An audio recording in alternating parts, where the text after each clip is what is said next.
প্রয়াত প্রাক্তন প্রধানমন্ত্রী অটল বিহারী বাজপেয়ীর 101তম জন্মদিন পালিত উধারবন্দের মধুরা পয়েন্টে। কাছাড় জেলা বিজেপি শ্রদ্ধার সঙ্গে অটল বিহারী বাজপেয়ীর জন্মদিন পালন করেছে বৃহস্পতিবার সকালে উধারবন বিধানসভা নির্বাচন কেন্দ্রের মধুরা পয়েন্টে অটল বিহারী বাজপেয়ীর প্রতিমূর্তিতে পুষ্পার্ঘ্য অর্পণ করে শ্রদ্ধা নিবেদন করে বরিষ্ঠ নেতা নিত্যভূষণ দেব, বরাক উপত্যকা উন্নয়ন বিভাগের মন্ত্রী কৌশিক রায়, রাজ্যসভা সাংসদ কনাথ পুরকাস্ত, শিলচরের বিধায়ক দীপায়ন চক্রবর্তী, ধলাইয়ের বিধায়ক নিহার রঞ্জন দাস, জেলা বিজেপির সভাপতি রূপম সাহা সহ দলের কর্মকর্তা ও বিভিন্ন স্তরের মানুষ।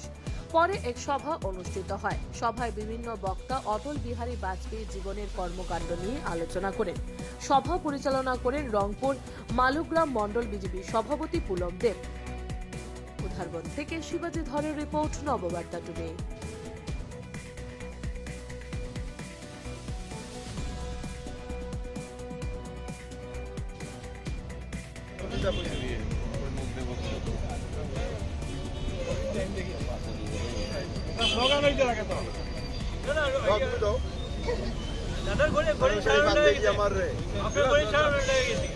भारत रत्न अटल बिहारी वाजपेयी अमर रहे, अमर रहे, अमर रहे। अटल बिहारी वाजपेयी अमर रहे, अमर रहे, अमर रहे।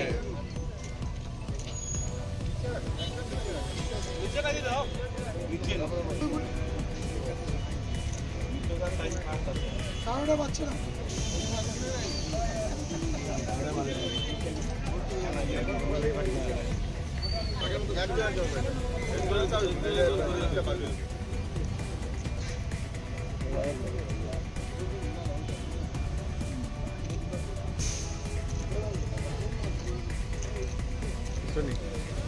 काम है।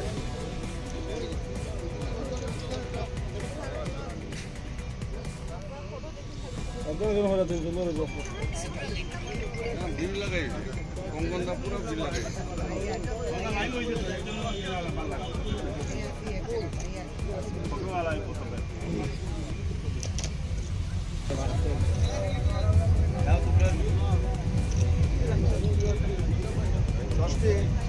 उल्टी सीरिया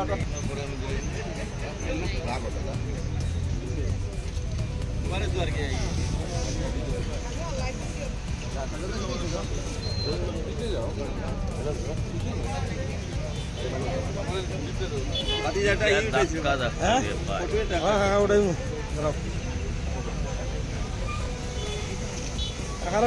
उड़े जाओ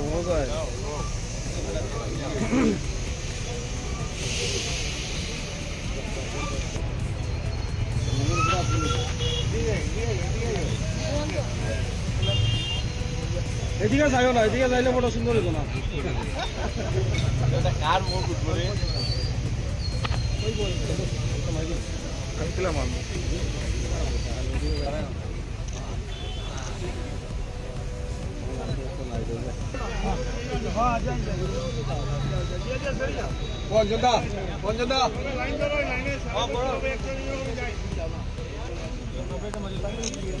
জায়গা তো তুই আমি তো বলছি কালকে 9টার ভিতরে যে না না আও চলে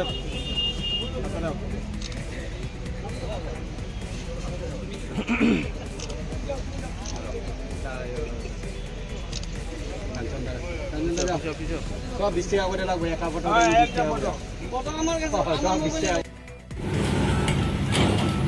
অটলজির জীবনকে যদি আমরা বিশ্লেষণ করি, প্রথম যে জিনিসটা আমরা দেখতে পাই যে অটল বিহারী বাজপেয়ী আমাদের পরবর্তী প্রজন্মের কাছে যে বার্তা দিয়ে গেছেন যে শাসন ক্ষমতা শুধু শাসনে টিকে থাকা বা সেই সঙ্গে সঙ্গে ক্ষমতা উপভোগ করা নয়, শাসন ক্ষমতা হচ্ছে জনসাধারণের সাথে সেতু বন্ধন করা, জনসাধারণের বিশ্বাস অর্জন করা, জনসাধারণের আশা আকাঙ্ক্ষাকে সম্মান দিয়ে সেটাকে পূর্ণ করা, সেটাই হচ্ছে শাসন ক্ষমতায় থাকার মূল লক্ষ্য, যেটা অটল বিহারী বাজপেয়ী জি আমাদেরকে দিয়ে গেছে। অটলজির জীবনের আরো কিছু দিক আমরা লক্ষ্য করেছি, যে অটলজি জোট রাজনীতিকে একটা নতুন দিশা দিয়ে গেছে। জোট রাজনীতি শুধু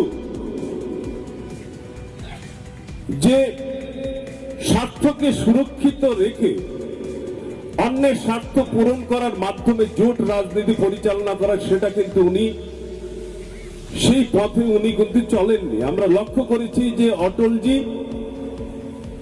প্রায় 24টি দলকে নিয়ে জোট রাজনীতি করেছেন এবং সফল তার মূল্যায়ন তিনি করেছেন এবং সফলভাবে সেটাকে পরিচালনা করার দেখিয়েছেন। সেটার পেছনে কারণ হচ্ছে যে প্রত্যেক দলের সাথে, প্রত্যেকের সাথে যে শ্রদ্ধা ভাব, যে মানসিক যে একটা সৌহার্দ্য, সেটা পূরণের মাধ্যমে প্রত্যেককে পাশে নিয়ে উনি রাজনীতি করার যে শৈলীটা, সেটা উনি আমাদেরকে শিখিয়ে গেছেন। এবং পরবর্তীতে আমরা লক্ষ্য করেছি যে এই জোট রাজনীতি পরবর্তীতে এক সফল রূপ দিতে সক্ষম হয়েছে।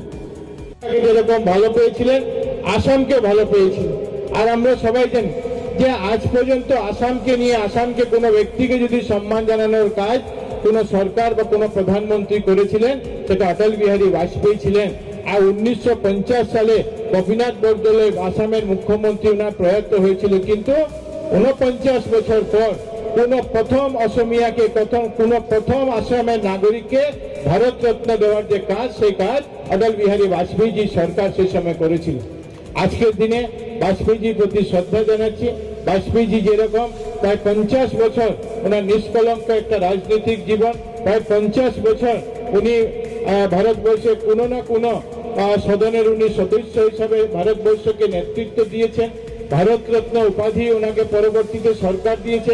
এক বিশিষ্ট সাহিত্যিক, বিশিষ্ট কবি, আর এমন এক ব্যক্তি ছিলেন যে শুধু ভারতীয় জনতা পার্টি নয়, বিরোধী রাজনীতি দলের মধ্যেও ওনার একটা ভালো জনপ্রিয়তা ছিল। এই জন্য আমরা দেখেছি যে বাজপেয়ীজির অনেক বক্তব্য আমরা পাই যে যখন কংগ্রেসের সরকার ছিল, সেই সময় যে বিদেশে যখন পার্লামেন্টারি টিম পাঠানো হয়েছিল, সেই বিদেশে ভারতবর্ষকে পক্ষ রাখার জন্য বাজপেয়ীজিকে সেই টিমের নেতৃত্ব দেওয়ার যে দায়িত্ব, সেই কংগ্রেসী সরকাররা নিয়েছিলেন। কারণ বাজপেয়ীজির কাছে রাজনীতি বড় ছিল না, বাজপেয়ীজি থাকে দেশপ্রেম, ভারত মাতা বড় ছিল। আর আপনাদের সবাইকে অনুরোধ করব যে বাজপেয়ীজির যে পথ দেখানো পথ, বাজপেয়ীজি যে অন্তদয়ের চিন্তাধারা, বাজপেয়ীজিকে যে সবাইকে নিয়ে চলার যে মানসিকতা, এই মানসিকতা নিয়ে যাতে আমরাও আগামী দিনে আমরা আমাদের সমাজকে এগিয়ে নিতে পারি, দেশকে এগিয়ে নিতে পারি, ভারতবর্ষকে শক্তিশালী করতে পারি। আজকের দিনে 101তম জন্মদিন দিবসে বাজপেয়ীজির শ্রীচরণে আমার শ্রদ্ধাঞ্জলি জ্ঞাপন করে আপনাদের সবাইকে আমার শ্রদ্ধা নিবেদন করে আমার বক্তব্য শেষ করছি। ভারত মাতা কি জয়। সবাই বাজপেয়ীজির 101তম জন্মজয়ন্তী পালন করার জন্য সবাই এখানে উপস্থিত হয়েছে। আজকেও আমাদের প্রত্যেক পঞ্চায়েতে, প্রত্যেকটা ওয়ার্ডে ভারতীয় জনতা পার্টির বাজপেয়ীজির জন্মদিন পালন করার জন্য কেন্দ্র কমিটি থেকে, রাজ্য কমিটি থেকে নির্দেশ হয়েছে। যে চিন্তাধারা আমাদের প্রত্যেক কার্যকর্তাদের মধ্যে, নূতন কার্যকর্তাদের মধ্যে, জনগণের মধ্যে যাতে আমরা ছড়িয়ে দিতে পারি, সেই লক্ষ্যে ভারতীয় জনতা পার্টি এই কার্যক্রমের ব্যবস্থা করেছে। আমাদের নিত্যভূষণ দেব মহাশয়, শ্রী কনাথ পুলকেষ্ট মহাশয়, জেলা সভাপতি মহাশয় বিস্তারিতভাবে বাজপেয়ীজির বিষয় বলেছে। আমি দু একটা বিষয় বলে আমার বক্তব্য শেষ করব। যেখানে উল্লেখ করেছেন যে বাজপেয়ীজি বাজপেয়ীজির সময়ে উন্নয়নের বিষয় নিয়ে, কিন্তু তার পরবর্তীতে যদি উন্নয়নের জন্য কোনো সরকার কাজ করেছে, তো স্বাধীনতার 50 বছর পরে অটল বিহারী বাজপেয়ীজি সরকার সে কাম আরম্ভ করেছিল। ভারতবর্ষকে শক্তিশালী রাষ্ট্রে পরিণত করার যদি কেউ চিন্তা করেছিল, সেটা অটল বিহারী বাজপেয়ী ছিলেন। আমরা 18 মার্চ 1998 সালে বাজপেয়ীজি প্রধানমন্ত্রী পদে শপথ নিয়েছিলেন। আর মাত্র 1.5 মাসের মাথায় 11 মে 1998 সালে পারমাণবিক বিস্ফোট করে পোখরানে ভারতবর্ষকে পারমাণবিক রাষ্ট্র হিসাবে পরিণত করার কাজ উনি সেই ব্যবস্থা উনি গ্রহণ করেছেন।